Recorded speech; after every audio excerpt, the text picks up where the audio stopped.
What's up guys? Ayan, dito tayo ngayon sa loob ng Wigo.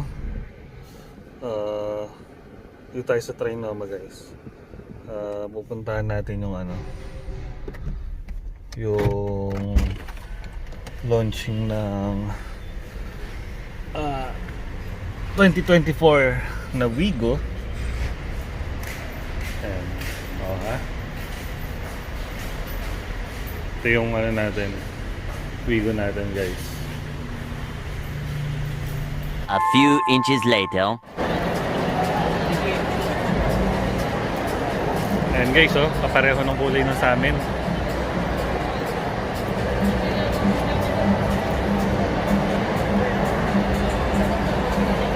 Yung bagong Wigo. Ayan, hindi tama. Buksan ko lang to. So, ito na nga guys, ang bagong Wigo. Check natin yung loob. Yun, no?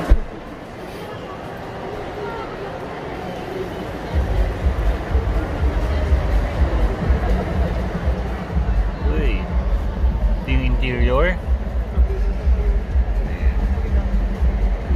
Same sila nung sa race guys.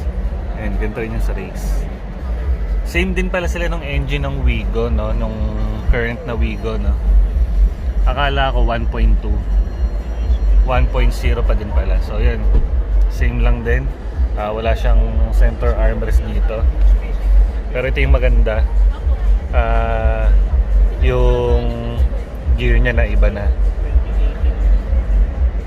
Tapos tumaas na yung niya, pinaka-center niya, no? Ayan, ito yung cup holder. Tapos sa right side na yung push start button. Ayan. Tingnan natin yung yung feels. Ito yung naiba sa mga pindutan niya. Pasok tayo guys. Try mo nga sa kabila niya, pasok ka. So tara, check natin na. Ayan.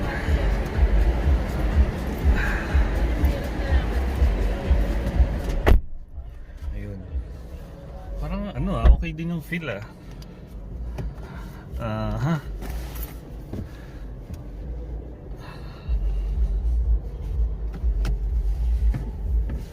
Ayaw, huwag na natin i-adjust. So ayan.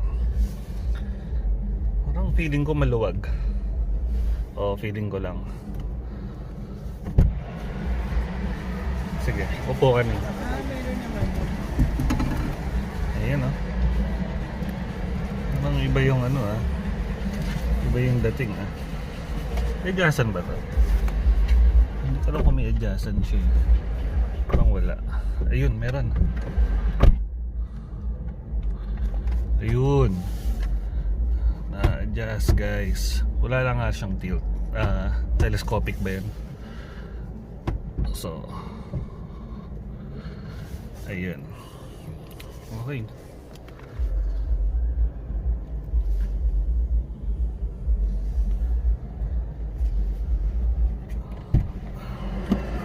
Ilan ang airbag nila?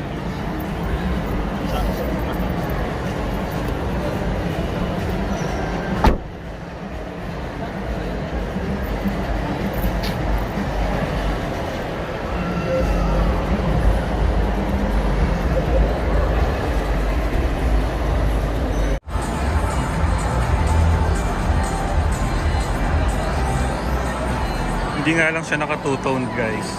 Ito lang yung niya. Uy sir! What's up? Shout out!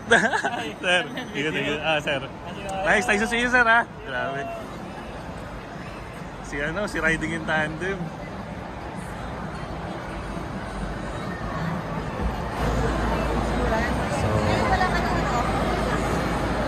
So simple lang yung likod niya guys.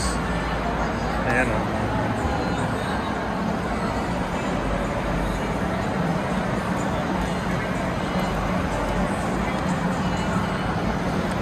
Ito yung ibang color variant niya. Ito yung yellow.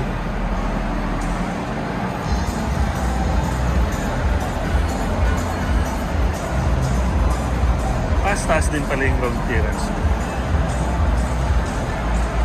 Ito yung white.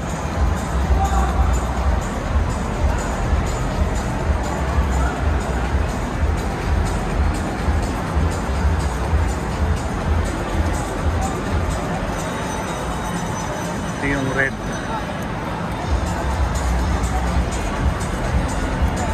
Red variant. Dito tayo.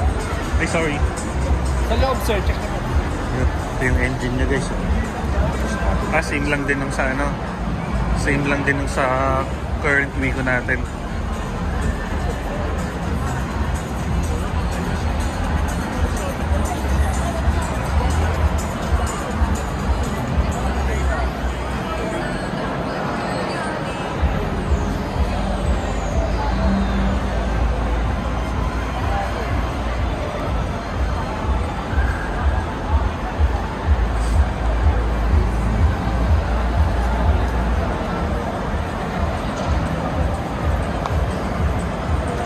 Then, ito yung silver.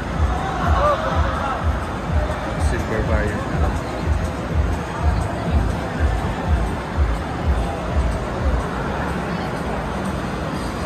Ito yung isa sa mga naiba, guys.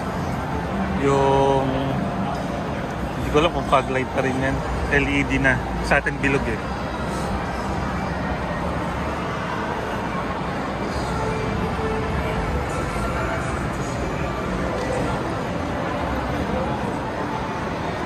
Ayun guys, kayo magsabi kung ano mas maganda para sa inyo.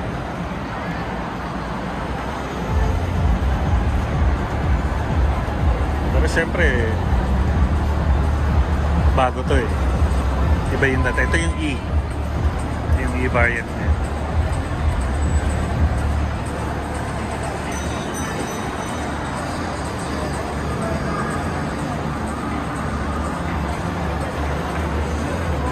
Ito yung white maganda guys. Ganda ng color ng white.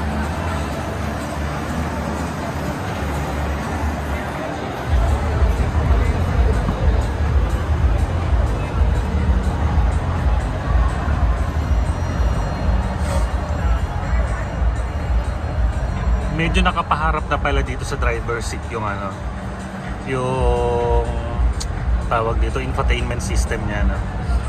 Parang kagaya na nga sa race. Medyo nakatapat sa driver. Kasi ito mataas yung headrest nyo, guys. Ayan. Ito yung pinaka nagustuhan ko eh. Ito manual pala to, manual. Yung pinaka ano niya, sa gitna niya, guys. Na-elevate na siya. Tapos yung cup holder, ang cute tingnan. Although parang hindi pa rin nabago yung size, parang ganyan pa rin yung sa pinaka huling Wigo 2023. Ito kasi 2024 na to eh. So tingnan natin yung feel sa ano, sa back. Tingnan natin kung same lang ng feel. Ay medyo ano, medyo makitid yung dito niya. Yun kagad yung napansin natin dito, no? Pagsakay ko. Ayan. Parang mas naging ano, naging narrow yung...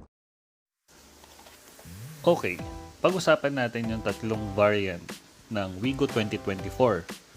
Nandiyan yung pinakamura nilang price na nagkakahalaga ng 609,000. Ito yung manual. And then yung middle variant, yung ECVT, na nagkakahalaga ng 684,000.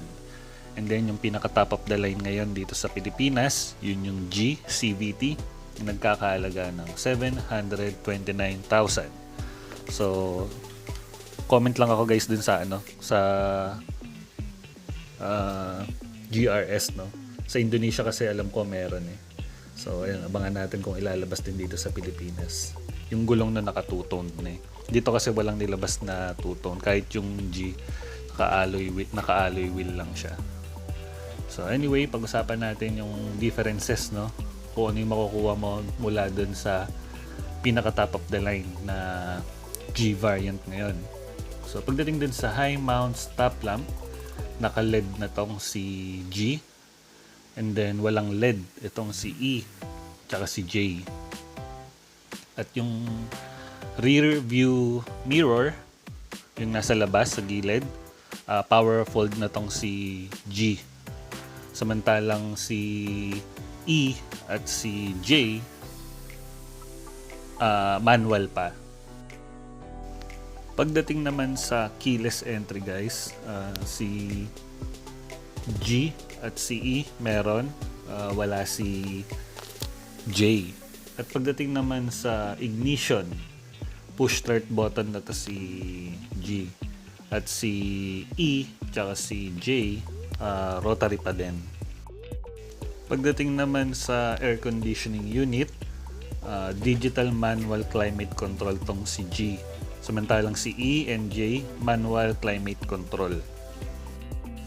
Sa speakers naman, merong 4 speakers si G, and then dalawa lang yung speaker ni E at ni J. Pagdating naman sa audio display o yung infotainment system, merong 8 inches display itong si G and si E. Pagdating kay J, 1 din lang. Sa connectivity naman, parehong si G and E ay merong Apple CarPlay, Android Auto, Bluetooth, USB, voice command, AM, FM. Samantalang si J variant, Bluetooth, USB, AM, FM lang. Pagdating naman sa camera, merong back camera si G at wala namang back camera si E and J. Pagdating naman sa DVR or digital video recording, may available si G at wala naman si E and J variant.